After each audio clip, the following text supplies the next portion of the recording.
Got some issues here. Hello, everybody. Welcome to Vibe Time with Jerry. It is. We're having a lot of technical difficulties. All of a sudden, where's David? There he is. There he's gone. We're having a lot of internet issues, or I am anyway. So I clicked live and I switched over to my website page. Oh. How the hell did I do that? I don't know. I didn't switch over to Facebook. I switched to Virginia Paranormal Occurrence Research.com. Yeah, I don't know. Sorry, John Stevens, y'all. It's I can't. You know what? I turned 1 year older, and I don't know what I'm saying, Dr. Matt. I need an adjustment. I keep getting this brain fog now, and I never had that before. We are talking about paranormal events with John Stevens, the founder of Virginia Paranormal Events. I'm sorry, my brain just fell right out of my head, and I think part of it is like I'm having issues multitasking. I'm trying to find my hotspot because it looks like that my regular internet wants to be a pain. Well, we can continue. We'll just expect you to be in and out all night. Ain't nothing unusual there. She's in and out anyhow. She's back. Hey, Ronnie. Yeah, age is definitely doing that. Damn it to hell. Hey, Paul. Hey, Paul. Hey, Paul Shields. So there's been a lot of things happening recently. David, I'm not used to you being in the middle. I got to fall out and go somewhere else. I don't like the setup. Let David be in the middle for once. It's just fucking weird, but go ahead.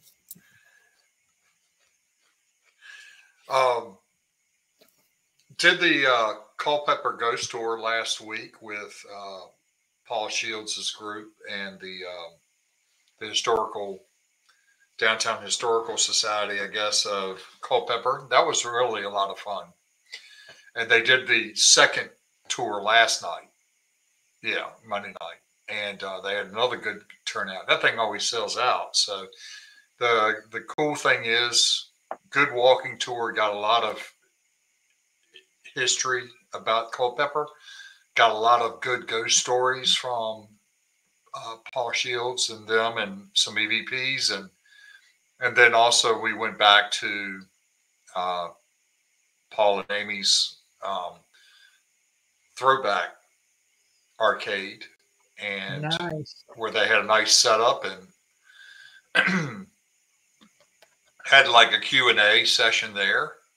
Had a really good crowd, and they seemed to enjoy it and be into it. Then this past weekend, they had the event out at the cabin on 360, and they had a really good turnout for that. And of course, the money was going to be raising money for the flags to be put out in November out at the cemeteries, and for that's Veterans Day, right? Yes.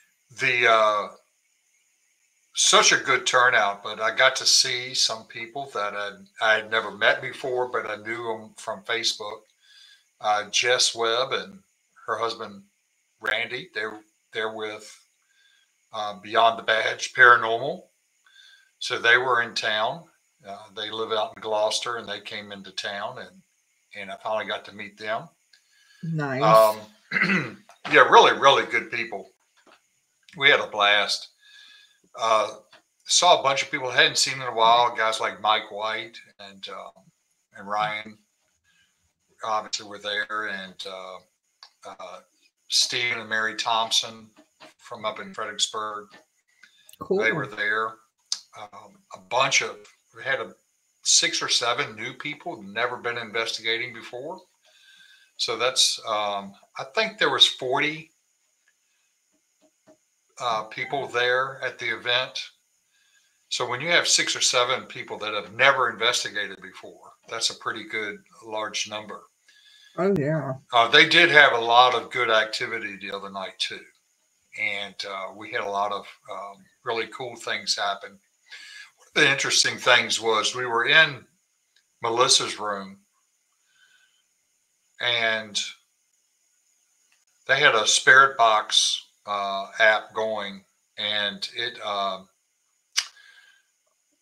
we couldn't determine who was coming through. I mean, you have your normal things happen with Melissa, but we got a message popped up on the box that said, "I lost my leg," and then just a couple of minutes later, it was in a sword fight. Oh. And so we felt like, and with another, there was another one a little bit later, made us think that we were actually getting a Civil War soldier coming through instead of Melissa, because there was a lot of weird activity. Now, we had the normal responses from Melissa. It was, you know, when you ask questions and certain things regarding that, and sometimes she will respond to other certain individuals. But even down in the basement, we had some crazy stuff happen. As soon as I had just told the story of you and I, Jerry. I always like to tell that story about me getting my hoodie pulled, and then you getting the crawling fingers up your back of your neck. Yeah. Me seeing the floor to ceiling black mass go by me. Hey, Jody. And all of a sudden, Sarah Hall just lost it. She said that she saw a big black mass raise up in front of her with long arms and fingernails, and it had no face or anything, and it was very demonic, very, very, very large. Was that at that night? Yeah, that was down in the basement, and it scared her so bad that she had to leave. Were they videoing it? She was the only one. I was sitting right beside her. I did not see it, but she said she saw it, and it upset her so bad she had to leave. She came back. Jess helped her get grounded a little bit and then come on back. So just some really interesting things happen, and just hearing some of the reports that people had, seeing full body apparitions, things like that. So, but you know, that's just what happened. Hey, Tina. This weekend. Hey, Tina's finally online. She's not calling in. She's probably sitting in a corner somewhere. Oh, okay. Well, of course, I had someone come up to me and tell me about their experience up in the Pink Pearl. And we talked about that. And I told her about the initial evening of the Pink Pearl and how it got its name. And of course, every time we mention this, you know, Tina's name comes up as well. I made sure I mentioned everybody that was involved that night. And everything that happened. This girl says that to this day, she has dreams, very vivid dreams of stuff that happens up in the Pink Pearl. In the Pink Pearl, yeah. Yep. And so it's kind of interesting. But she's in the corner. Yes, I'm in the corner. We can go through some events. Sure. If you like. There's a bunch out there. It's your show. I'm always posting stuff all the time about things, and I do it more so probably. Hey, Jeremy. Hey, Jeremy. For selfish reasons for myself, so I can keep track of everything, you know. Jeremy was watching a recorded show thinking that it was live and it wasn't, so he was commenting on it. I've done that several times. You're not alone. But let me just, if I jump around, if I forget something, well, as I always say, y'all just let me know what I have forgotten, because I can't capture everything that's about that's going to happen in the next couple of months. We got the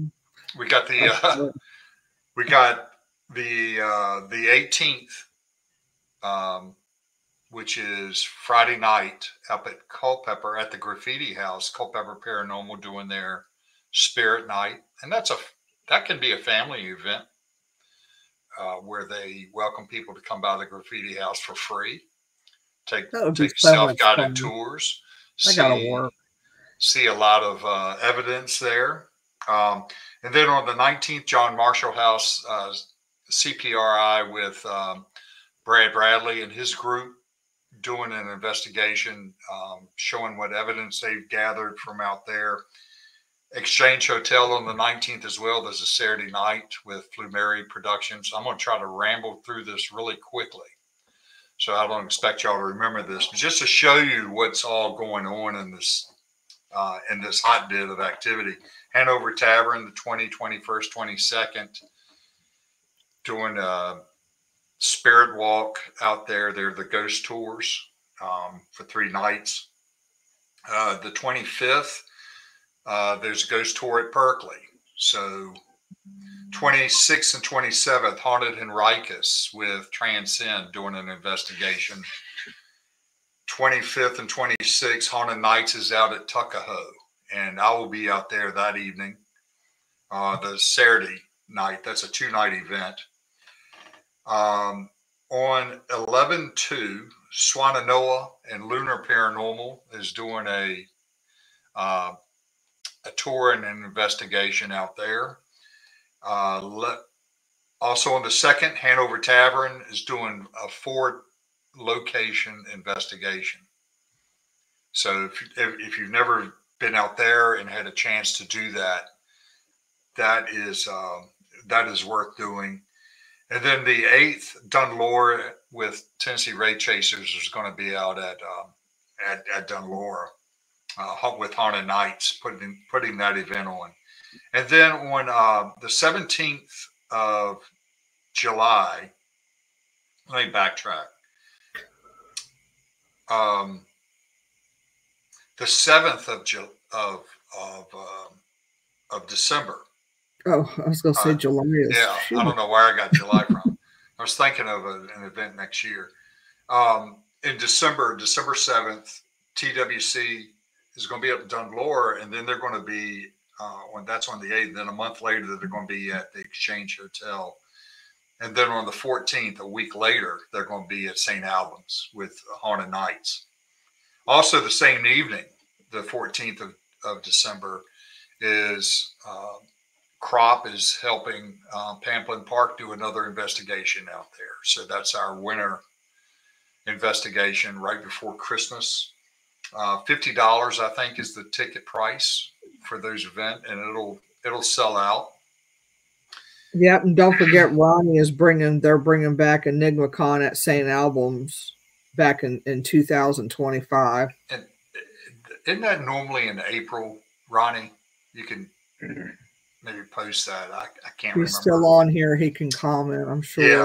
Yeah. And then Hanover Tavern is doing their Paracon again in January. Yes, January. He said yes. Yeah. Those are just some of the events. I'm not going to go into all the ghost tours and everything that every town in Virginia is doing. But a couple of things I just want to kind of point out. So the Cabin on 360, and if Dennis comes on, I would let him share what I'm going to talk about. The Cabin on 360 has Dennis is opening and trying to get as many people to sign up for to investigate, do private investigations there. And he has made it affordable And he needs to do that to show, because he wants to purchase the place so it doesn't get sold off. But the Small Business Administration wants to see about 3 months of business activity before they will assist or help with any loans or anything like that. So it is, Dennis is trying to really get a lot of activity going at the cabin, so that, you know, we're able to not lose that location. So I think for this month, or maybe it's, yeah, I think it's for this month, there's actually a discount for being able to investigate there, if you have a group. Yes, I saw that Battle of Cedar Creek in Middleton. I saw that in front of Bell Grove. That's a great event. That's the Bell Grove in outside of Middleton, and it's not the Bell Grove that's in King George. Gotcha. But we had talked about. Oh, and let me ask you this, Dave, if someone wants to do the Manor House, what do they need to do to be able to host, to do an investigation there, a private investigation? Private is $250 for the first 5 people. And if you have more than 5 people, it's just $50 a person extra. And then if you do it on a Friday night, you can go from about 7 to 2:30. If you do it on a Saturday night, you won't be able to start till after the ghost tour is done. So that's more like 10:30. Hello. Fredericksburg Paranormal Research and Investigations is on. Yeah. So, Hello. and if it's something anybody's interested, all they got to do is shoot me a message and we'll set it up. So, you said it's $250 for 5 people, and then $50 for every person after that. Correct. Okay. And they just need to contact you. Yeah. And they can do that through Paranormal Co-op. Yeah, you can go to Paranormal Co-op. Message me directly on Facebook. Either way. And how have the tours been there lately? Tours have been really good. Yeah, we're having, even though we're only 4 tours in, but we're having our best October ever. Ronnie wants to know, where do y'all get the tickets for the Saturday night tour at the Manor House? Just show up.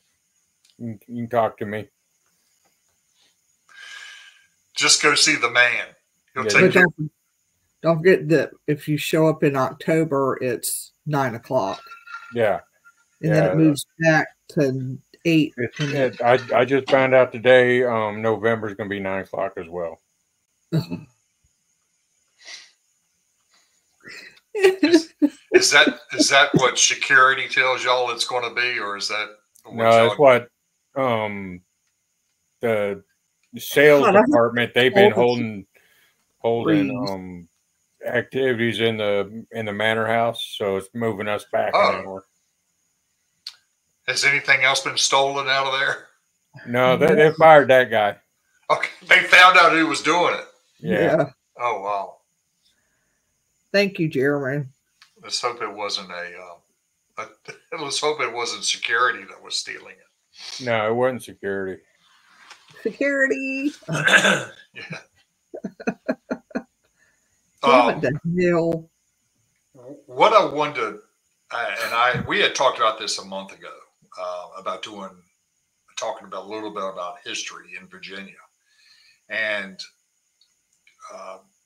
people know that I'm very passionate about history, and particularly Civil War history in Virginia.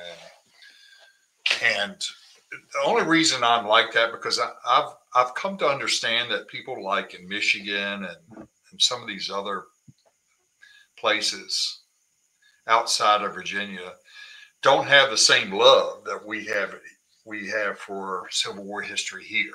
And I can understand that, because really we had 60% of the battles that were fought during the Civil War were fought here in this state, and a sprinkling outside of the state. So a lot of times, okay, Jeremy, people just don't have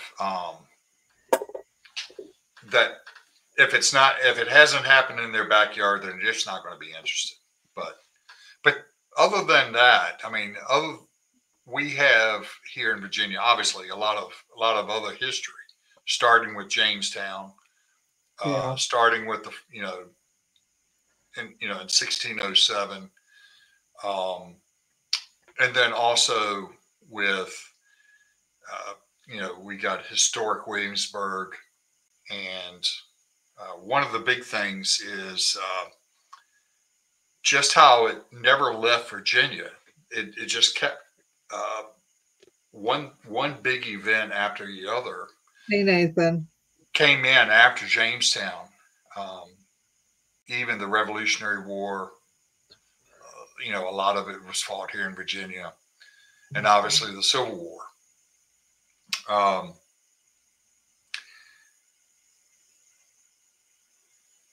And the funny thing is about the Civil War is many of the places that we investigate, many of the homes that are still around, always seem to have some sort of paranormal attachment to the Civil War. Even the Manor House, even though that was pre-Civil War built, I think a lot of activity is from Civil War era. Obviously the cabin on 360 is a lot of its Civil War history going through there. A lot of the places that we investigate, you take a place like Berkeley, who has all kinds of history from Indian War, Indian Massacre, Revolutionary War. No Civil War battles were fought on the property, but a 100,000 man army encamped there. But it did see death. It did see its share of death, and presidents born there, and lying in state there. So I still feel that there are Civil War spirits at Berkeley, and maybe they've come back, or maybe they're passing through. But that area is a hotbed of Civil War activity, whether it be on the property or just outside of that property. Has been known for a lot of Civil War activity, a lot of paranormal activity that you can associate with the Civil War. All along Route 5, all the James River plantations all have some sort of paranormal activity. I mean, any of those ghost story books that were written about Virginia, most of them have stories about those Route 5 plantations. So, the Civil War was there were over 3 million men fought during the Civil War. And that's hard to comprehend. Yes, 3 million men fought during the Civil War. Over 620,000 died. Hey, Phil. And we don't have an idea. In fact, 2% of the population of America died during the Civil War. And even if you take the Southern Army, the Confederate Army, there was about 100,000 deaths due to war. but there were over 150,000 deaths attributed to disease from the war. Disease by far killed more men than battle did. The being out in the elements, whether it be during the winter or during the summer, not having living in close quarters with other people and having contact with disease, poor sanitary conditions, right? You take U.S. colored troops who really made a name for themselves in 1864, right there on Route 5 at the Battle of New Market Heights, at Fort Harrison, and then also eventually at Petersburg right after that. And then eventually they were the first troops to arrive into Richmond. And they had over 150,000 soldiers fought for the Union Army that were colored. Basically raised in the last year of the war was when most of them were enlisted. 9-to-1 died due to disease than to battle. For every 10 soldiers that died during the Civil War that were colored, 9 of them died to disease. So with that, every home in Virginia that was close to a battlefield either became a headquarters or a hospital. They buried people on the land. They buried them where they could. The fact that many mass graves were not discovered until into the 20th century. Over on Route 60, over near in the east end of Richmond, over near Richmond Airport, back in the 80s, they discovered a mass burial when they were building a microtel, one of those pop-up hotels. Mm-hmm. They when they were digging the ground up, they discovered a mass grave of soldiers that they had totally forgotten about. This is all over Virginia. This is nothing that's not uncommon. This is very common. Right. Huge armies. We're talking massive armies of men coming through Virginia, through the fields, through homes, through the countryside, trampling, where once an army of that size, whether it be 50,000, 100,000 men, settled for more than a week or two, there would be no trees for 2 miles after they were through. They would just level the area of every kind of tree. Up at Brandy Station, where the 100,000 man Union Army settled, they used everything they could to build forts, including headstones on graves for something to lay on, so they would not lay on the wet ground. Every tree was cut down for miles to be able to build officers' quarters. Churches were dismantled and the brick used to build structures. This is what a massive army would do to a countryside. And as they moved, they literally moved the earth. And everywhere they went, they affected wherever they ended up. And usually not for the good. But after the battle is over with, after these armies kill each other and they've destroyed the land, then look what's left. At Gettysburg, at Gettysburg, there's over 3,000 horses that are killed at Gettysburg. they would pull them into piles and burn them as the only way they could get rid of them.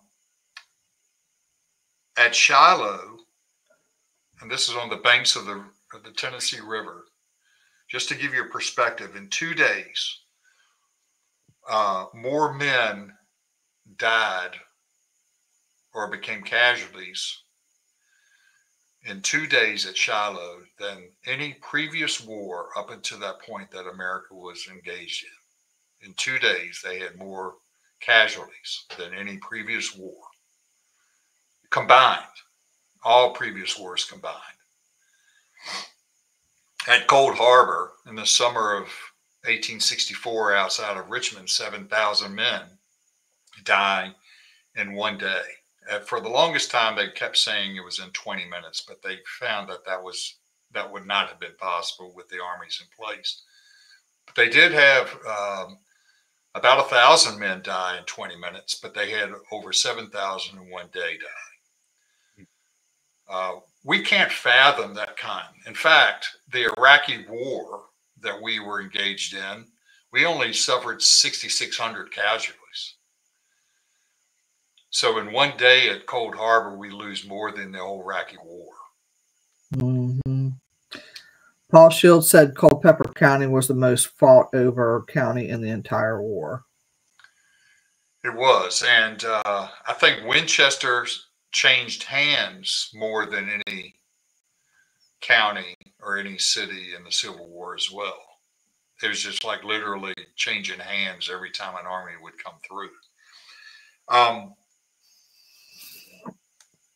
From 1861 to 1865, you literally had people that had gone to school together up until 1860 to 1861, and that had become somewhat brothers at West Point, suddenly choose sides and be facing each other in battle. And this happens numerous times. They were best friends. They could actually be blood brothers. So we have a lot of cases like that where they were they would meet in battle against each other. The last Civil War soldier died in 1959.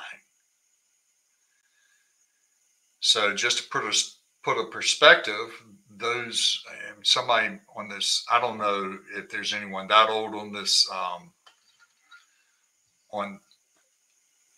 I wasn't born that early, but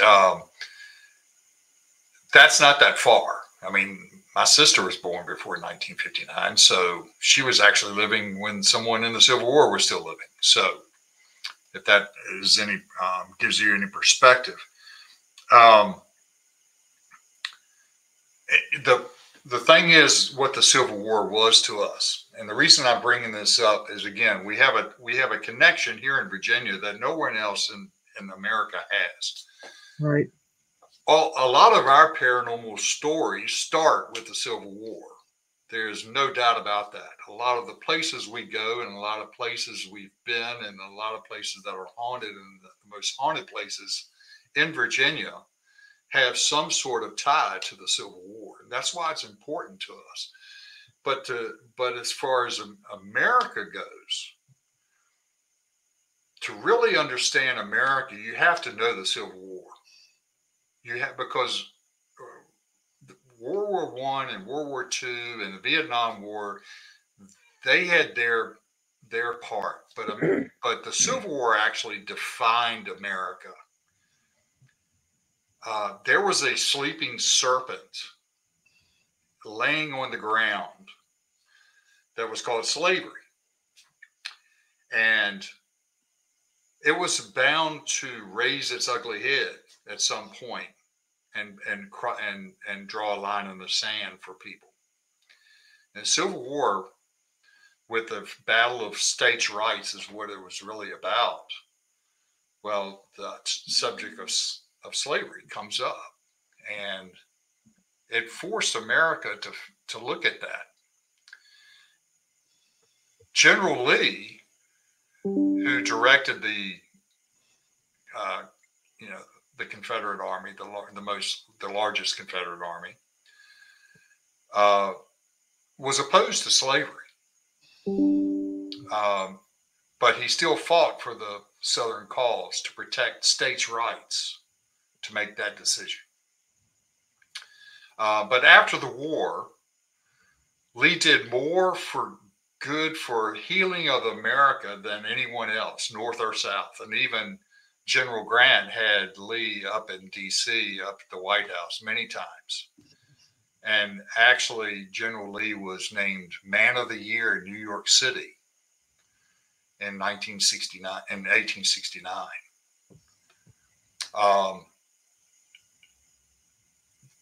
A lot of people don't appreciate that about General Lee, that how he took on a role at Washington College.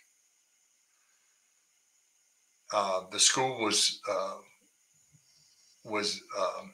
not doing very well, and they brought him on, and he could have taken bigger and better positions with other companies. And he was, able to, he wanted to make good citizen out of the men that would come there, and try to convince anyone that had fought for the Southern cause, hey, now you're part of America, become a part of this United States. Mm-hmm.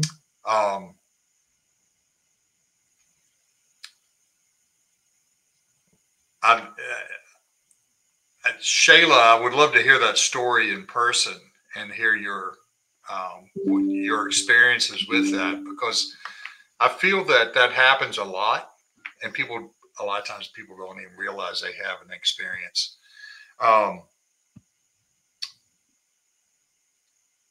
Thomas Jefferson said this about slavery, and I'll just, I'll leave it at this. He said that slavery was like holding a wolf by the ears. You didn't like it, but you didn't dare let go. So what he's saying is, once you have a hold of wolf's ears, you might not like it, but you ain't going to let it go. And Thomas Jefferson couldn't let it go until he died. The Confederate states had relied on it. A small percentage of people owned slaves. And a lot of the people had become so used to slavery and needing it to support. Grant was actually hopeful that the southern states would not falter. Mm-hmm. He wanted to see them succeed, but obviously without slavery. So they were going to have to become industrialized and do it without slavery. It took them a long time. The South's economy was destroyed. But that had to happen to where we are today. And of course, we've got a lot of things we've got to get better at or anything, but that's what the Civil War did. And that's why it's important for people to understand the importance of the Civil War, especially if you live here in Virginia, because I've recently have found ancestors that have fought. I found some that have fought for the Union, and I found some that fought for the Southern cause. None of them were slave owners. We had not that type of money.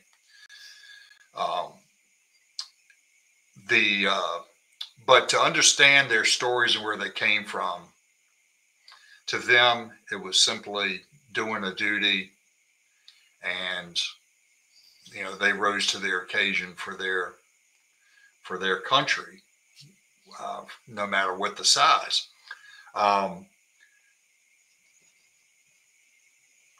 At Gettysburg, just to give you an idea, while we talk about Gettysburg being a very haunted place and very strong in the paranormal. 51,000 casualties at Good Gettysburg gracious. in 3 days. 51,000.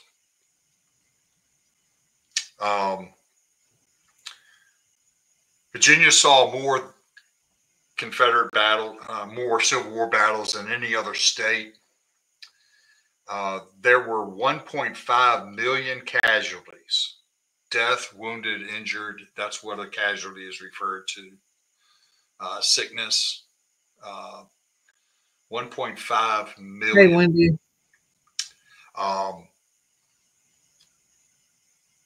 In 1860, right before the start of the Civil War, there were 4 million slaves.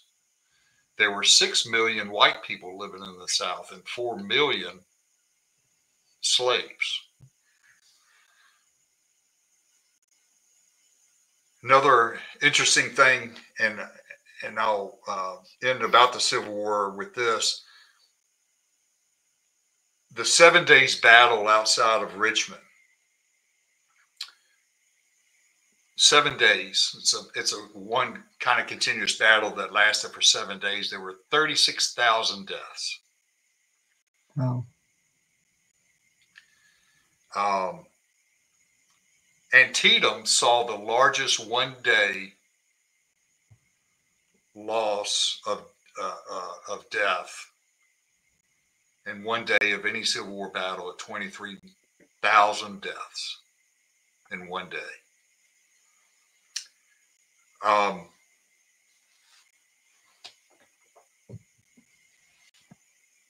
So when we talk about, when we go to the cabin and we experience something, we're understanding that there's a massive army that is coming in and have all come to the crossroads in Mechanicsville.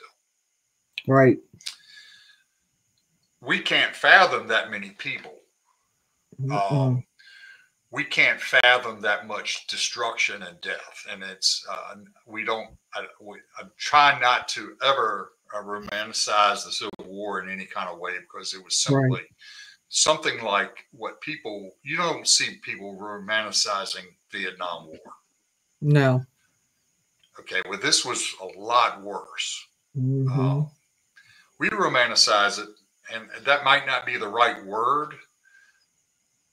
We can appreciate both sides, okay, of what they had to deal with and go through. Just being during that time, we know now that most of them died of disease rather than battle, and that's a horrible way to have to live. You know that most people that fought during the Civil War, they never traveled before the Civil War, before they became soldiers, more than 20 miles outside of their home for their whole life prior to joining the Army.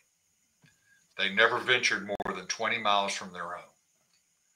And yet, many of them will join an army and go and be hundreds of miles from home and never make it back because they've died of a disease or had maybe been wounded and died from that wound.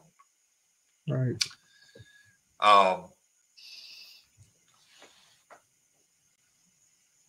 The destruction on the land, yes. Leaves an imprint on the land, yes.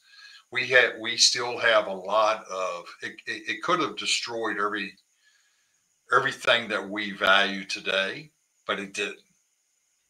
You know, we have a lot to be proud of. We have a lot to experience here in Virginia that survived.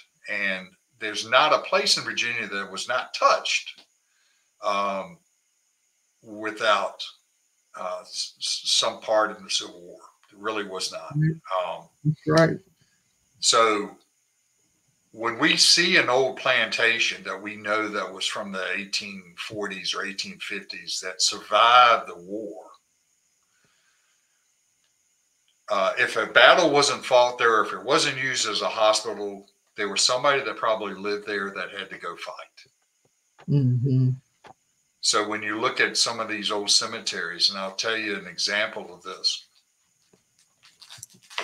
Recently, I was at a home out in, I believe it was out near Louisa. And it was a home that had been in the same family since the 1840s. And they had a family cemetery. And I went out and I saw the grave of a soldier that had come back, but died shortly after coming back. So he died in 1865. And he, due to injuries suffered during the Civil War. And I'm thinking, so he makes it home only to die and be buried there at his home. So he never gets to experience really, he was probably going to grow up to be a farmer or maybe raise tobacco or something on the farm, maybe eventually own the property, something like that. But that it just wipes out a whole generation, basically, is what it did. The people that survived the war were old, or they were so young they didn't fight. But everybody in between, it just wiped out that whole generation. But we also, we had a lot of historical homes that were built in the 1700s here in Virginia, which a lot of times you go across America, nobody has this stuff. We've got it all. I mean, we've got Berkeley and we got Shirley, two of the oldest plantations in America, sitting right here near each other on Route 5. Both of them have a connection to Robert King Carter. Robert King Carter was he was probably the wealthiest man in America at the time. Interesting story about Robert King Carter is his father was very, very wealthy. The oldest son was John Carter. John Carter inherits most of Robert King Carter's, not Robert King Carter, Robert King Carter's father's estate, as the oldest son would. Except he dies at a young age, and everything falls to an 8-year-old Robert King Carter. Robert King Carter marries multiple women because they all seem to die, but he has kids with each one of them. The descendants all become wealthy. One of the descendants is a daughter. She goes on and marries somebody, and they go to Shirley. And same thing happens at Berkeley. And our home in Gloucester, Roswell, is, a Thomas Mann marries a Carter, an Ann Carter. And Carter's Grove and Carter's Hall and Carradaman and Elston Green and Roswell and the list goes on and on. Blandfield, which I was recently at in Essex, didn't even know that it was part of the Carter estate. Oh, wow. Relatives, the kids of Carter and the grandchildren all just started having these homes. When King Carter died, 350,000 acres is what he owned. Good gracious. They said it was the whole northern neck. That's huge. So it's bigger than Rhode Island, ain't it? Good gosh. I think Urbana's bigger than Rhode Island. Okay. Rhode Island's only got like 600 people living there.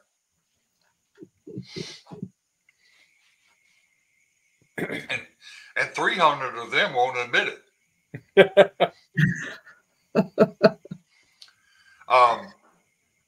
I love to hear the Civil War stories, ghost stories that people have of experiencing, seeing soldiers.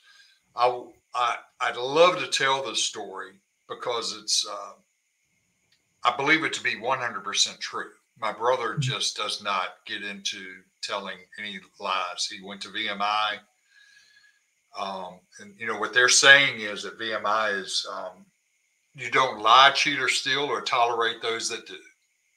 Mm-hmm. So as a kid, when I went to VMI to see my brother, we're walking up the steps to his barracks, and there was a quarter on the step, and I reached down to grab it. You know, a quarter to a kid my age, at that age, was a lot of money.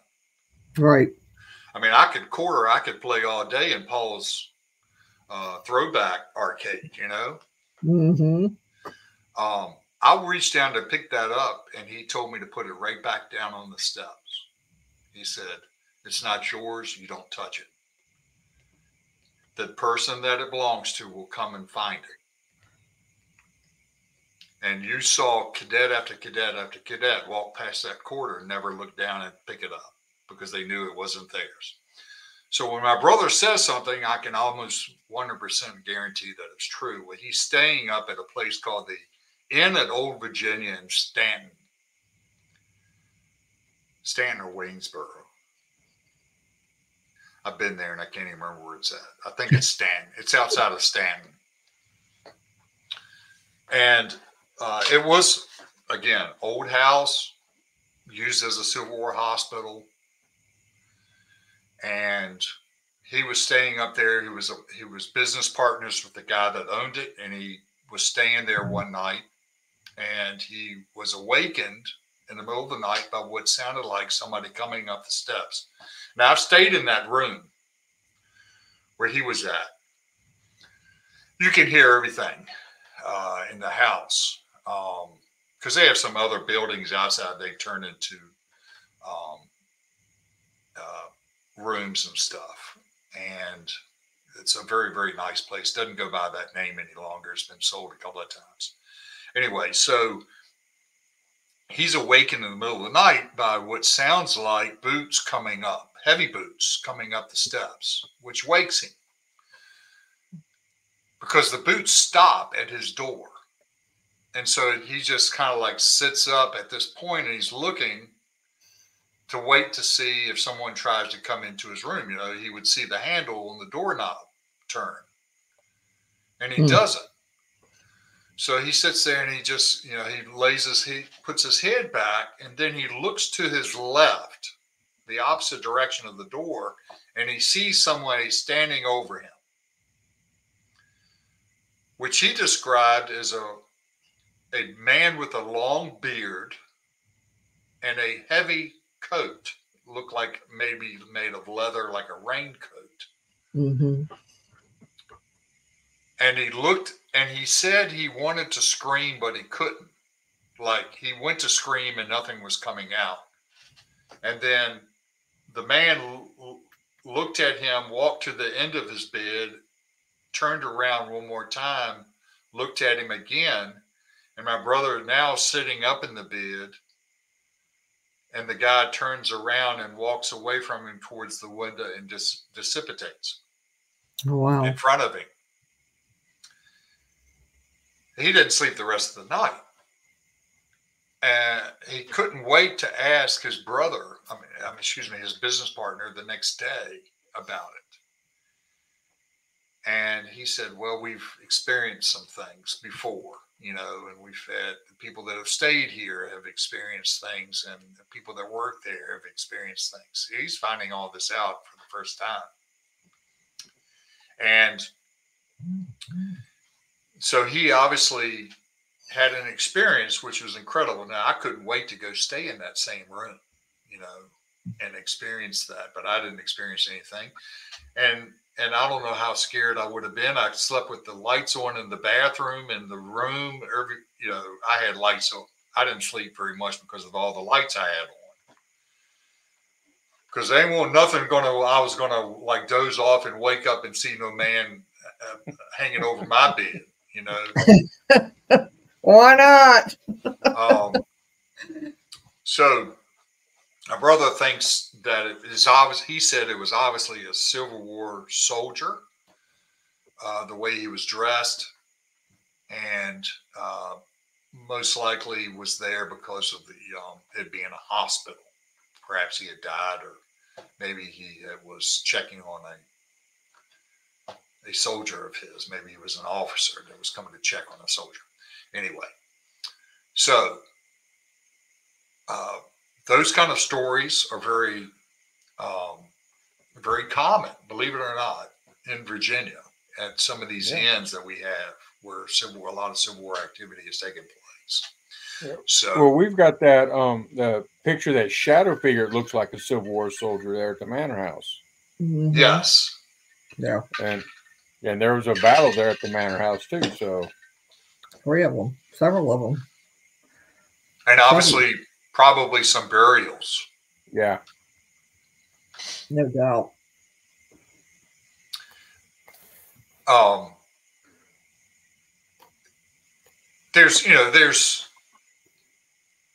There's some people that have tried to write books about this sort of thing in Virginia, about their experiences with Civil War soldiers. I can't remember which book it was, but there was actually a book. And this was cool. If I could ever find it, it was written about Civil War soldiers having experiences on battlefields, like with spirits,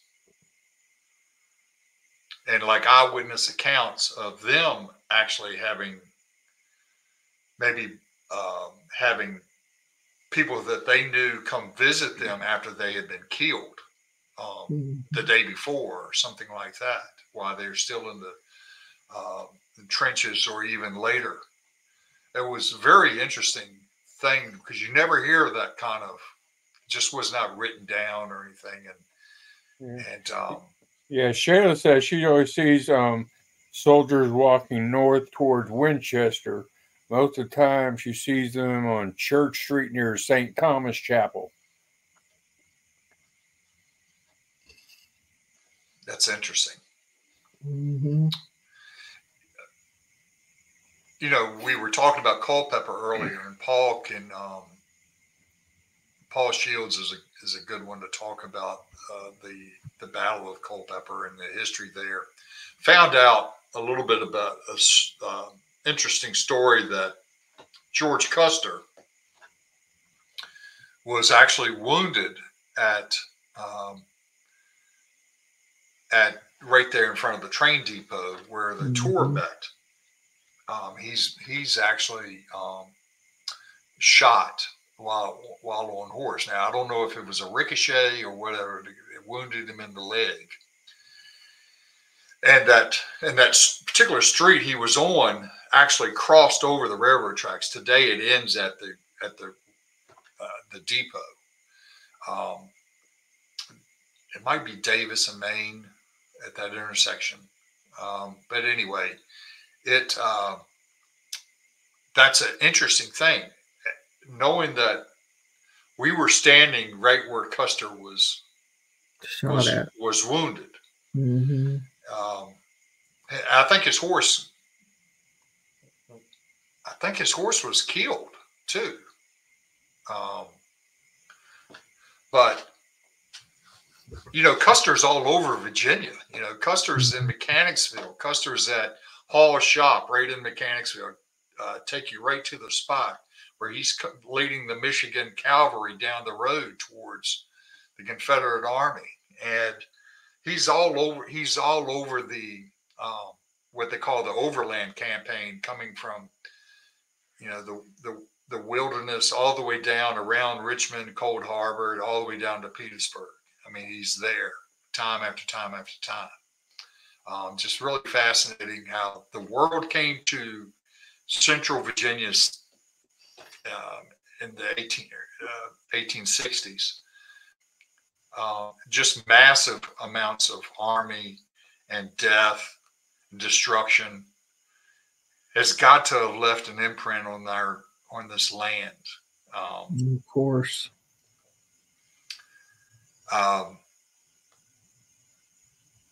Yes, Ramseur was the only person to lay in. That's right. There's a cool picture of him I was in the room where that was taking place. Custer visited him at Bell Grove. Yeah. Yeah, that's a great place to visit. And we had a self-guided tour so that we could spend it all day in there if we wanted to. And I was just loving it because it's a great looking old house. Reminded me a lot of the manor house, a lot of kind of the same decorated features. The outside is totally different, but it's still a very, very historic house, and they have a battle there, or a battle reenactment there every year. It looks like we're at 9 o'clock. Yeah. Yep. This is super interesting. If I was as interested in history when I was in high school as I am now, I'd have done a whole lot better. Me too. Me too. They didn't want to talk about the good stuff. Yeah. Nope. Mm-mm. Well, we appreciate you coming on. Yeah, I appreciate that. We'll have a chance next time to talk about all the Halloween events that took place and tours and everything else. So it was good seeing everybody in the chat, all our friends. Yes, definitely. And new people. Yeah, we had a few new people. Yeah. Glad to see everybody.